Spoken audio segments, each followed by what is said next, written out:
Hello, beautiful soul, and welcome to the Little Reader's house. I am the Little Reader, and you, my sweet friend, are in my house. And you are, in fact, in what is called the cigar lounge in my house. Very fancy. Didn't actually contain cigars until about 4 days ago. There was no cigar in this lounge. But, now there are, and it just shows that everything at some point comes full circle. Much like the ring light that is burning a hole in my left retina right now. But it's all good. It's all good. Today's special guest, if you're familiar with the way things run around here, dearie, is a needle. Yes. Put a point on that. Can we get it to focus? Who can say? Oh, okay, kind of. You see that?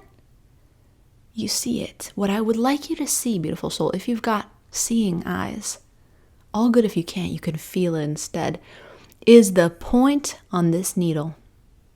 You see it? See it? I'm obsessed. The way this transmission came in earlier was with a needle. Of course, the needle at the time was in my mind's eye. No, it didn't hurt, but thank you for asking.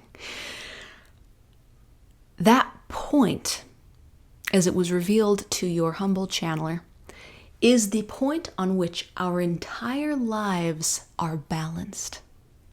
The totality of everything we feel, think, experience, witness, perceive, did I miss anything, is all balanced right there on that tiny little point. I really want this to, yeah, okay. You see that tiny little point? Our whole life is on that thing. So what does it mean? What does it mean, little reader, that my whole life and the totality of everything I experience is balanced on a needle's point?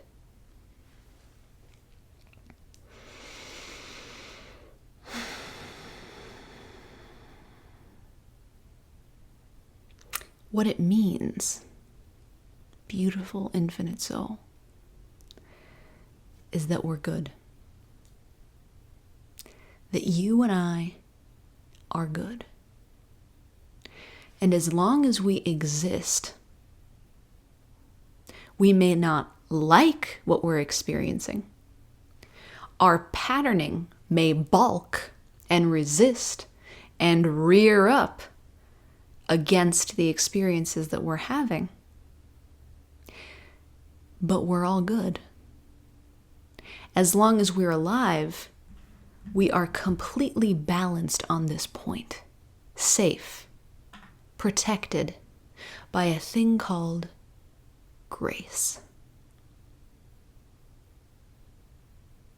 It is the fuel for balance. And it's a guarantee that as long as we're having a human experience, it is a divine and perfectly ordained experience, whether we like it or not. And we can't control anything about this fact. Any attempts to throw ourselves out of balance keep us in balance. Any attempts to keep ourselves in balance are not guaranteed to produce a pleasurable experience. In other words, all lives have an equal amount of grace on them, 100%. You can't have more and you can't have less. If you exist as a human being, my sweet friend, you are a product of grace. And it all hangs on this point. Maybe it doesn't hang. More like sits on the point of this needle.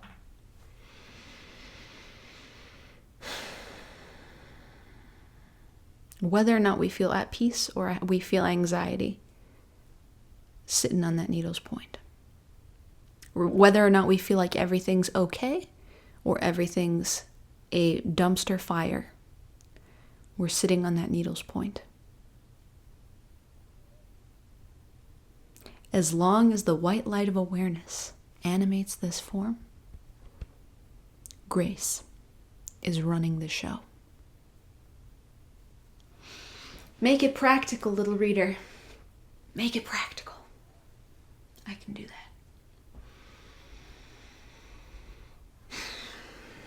I can do that.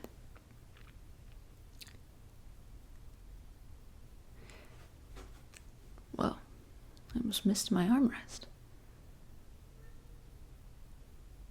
Our relationship to grace is typically based on our judgment of our current experience.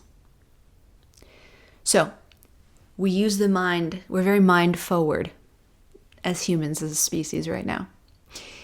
It's the platform we've spent the most time developing recently, for the past few thousand years. So it's all about judgments. That's good. That's bad. Hate that. Love that. I'm safe. I'm unsafe.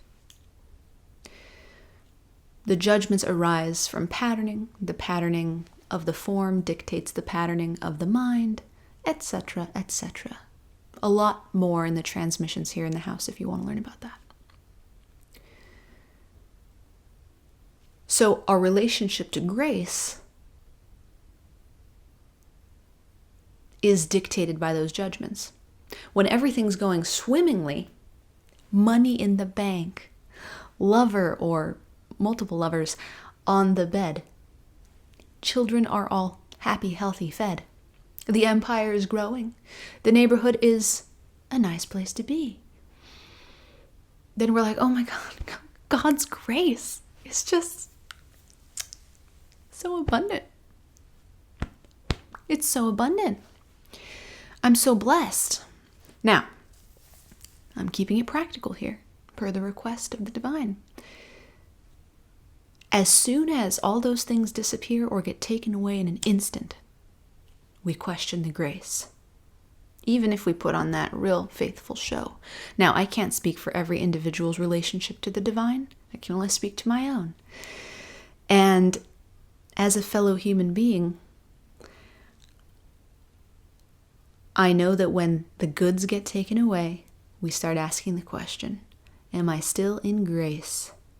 Or is my life teeter-tottering, yes, preparing to fall off the needle's edge? Did I lose it? Am I being punished? No more grace for Amanda. No, all my goodies got taken away. Big trouble. Now, flip it all around. Everything's going like shit. Nothing's going swimmingly. It's the opposite of swimmingly. It's drowningly. No money in the bank. We got no lover. Not even half. No family, no children. Everything's atrophying. The body, the health, it's all... We can feel the pain, the struggle. And then equilibrium is restored. Balance. Blessings. All the silos are filled. And we go, oh my God, the grace of God. I've been restored to my place on the needle's point. And I can feel the grace.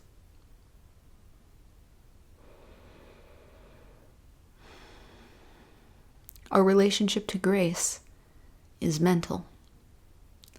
Spirit is gently inviting us in this moment to make it one of heart.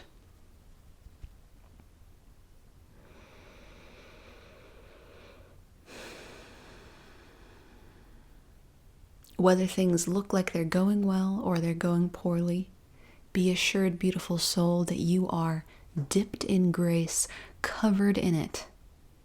You would not exist if there wasn't perfect purpose for your existence. And while you can't intellectually conceive of it now, if you're suffering, you are an anchor for love. The cosmos, the divine, bows to you because you ripple and you're needed. And if you find yourself to be abundantly blessed beyond belief, the same is true. The same applies. And neither is superior to the other. That is where the mind gets all tripped up. I have grace when I'm happy and things are good and life treats me well. I have no grace and am being punished when I can't make sense of all the chaos and suffering in my life. No, every single soul's life is balanced on the needle's edge equally. No one's tipping, no one's sliding, no one's falling, and even the inevitable end serves a perfect purpose, no matter how that end comes to be. There's no judgment there either. If you try to intellectualize it, fine chance you'll never get it. Maybe not anytime soon. Some will.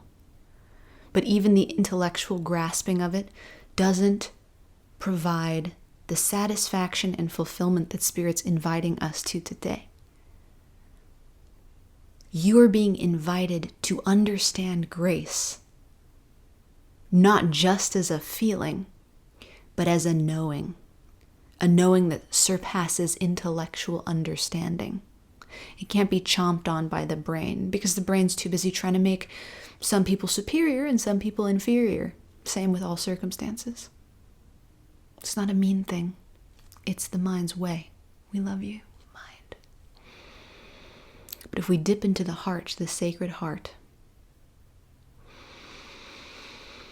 and we sit with it and give ourselves a chance to feel what's there, what's likely been neglected for quite some time, we feel it. We allow it. We love it. And once all that acceptance has been granted, it all moves aside to reveal what's at the base. And that white light that animates each one of us, that is us, our true identity, that will go when the rest stays.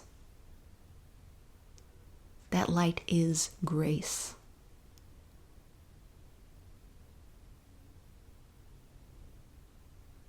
And it's a guarantee that you're always exactly where you're supposed to be. That you will always find everything that you need. And you'll know that best when you surrender to it.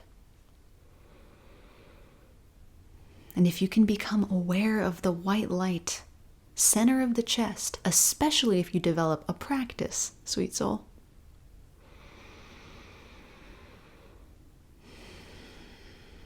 then knowing grace as a friend, as an ally, and even as a power becomes a way of life. And we no longer look to find it or point at the absence of it or question if we're about to fall off into destruction.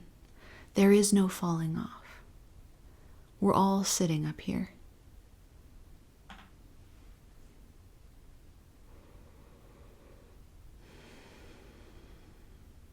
We won't have to wonder or ask. We can just know. That is where we're leaving it today, beautiful soul. Thank you so much for joining me in the house, in the lounge. It's been an honor and a privilege, and I hope to see you again tomorrow or maybe sometime in the future.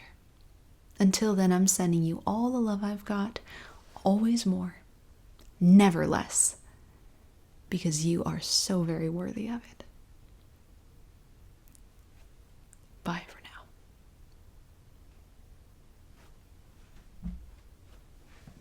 Sip of tea.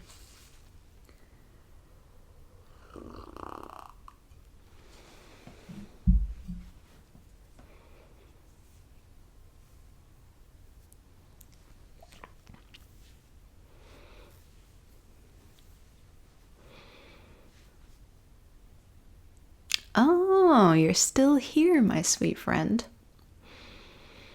You're still here. Still basking in the glow. Still feeling the vibes. I appreciate that. I'm with you. We're basking together. Baskin Robbins. Just kidding. Haven't had ice cream from there in a long time. Not a big ice cream person myself, but what are your thoughts on it? We can talk about it. The reason I'm here is to tell you that I'd really like to talk to you. I'd really like to sit with you one-on-one, to feel your energy, to meditate with you, to hold healing presence with you. We don't have to talk. We don't have to ask a lot of questions. It's not therapy. I don't got the degree for that. But what I've got is a heart full of love and the desire to hold space and hold presence.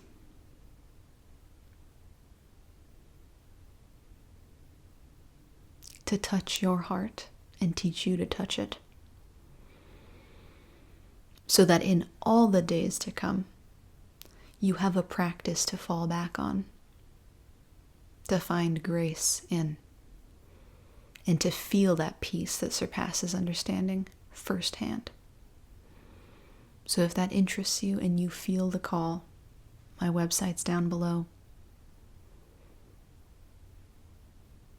I would love to hold space and presence with you.